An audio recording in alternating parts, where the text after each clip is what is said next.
ఏంటి ఉన్నా కూడా ప్రజల్లో సంతృప్తి పూర్తిగా ఉంటుందా? అంటే కడుపు నిండా అన్నం పెట్టినా కూడా అసంతృప్తి అనేది ఉంటది కదా.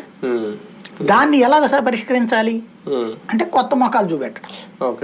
ప్రజాస్వామ్యంలో తప్పదు. మనము మెచ్యూర్డ్ డెమోక్రసీ కాదు మనది. ఏ చిన్న చిన్న ఇష్యూస్ ఉల్లిపాయల కోసం ప్రభుత్వాలు మార్చేసాం. అటల్ బిహారీ వాజ్పేయి ప్రభుత్వం ఉల్లిపాయ కోసం పడింది. ఏమనాలి దానికి?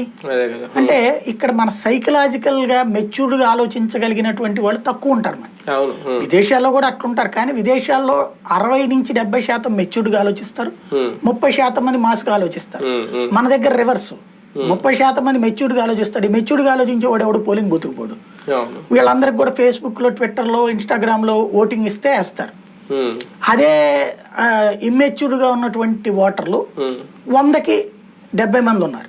ఈ 70 మందిలో 69 మంది వెళ్తారు పోలింగ్ బూత్.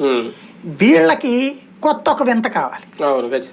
లేకపోతే కేసీఆర్ చేపట్టిన సంక్షేమ పథకాలు ఎవరు ఇచ్చారండి? అదే కదా, కానీ దించేయలేదా? కాబట్టి ఈ దాన్ని సవరించుకోవడం కోసమే కొత్త మొఖాలు. లేకపోతే గుజరాత్ లో కంటిన్యూగా ఎట్లా వస్తున్నారు కొత్త మొఖాలు.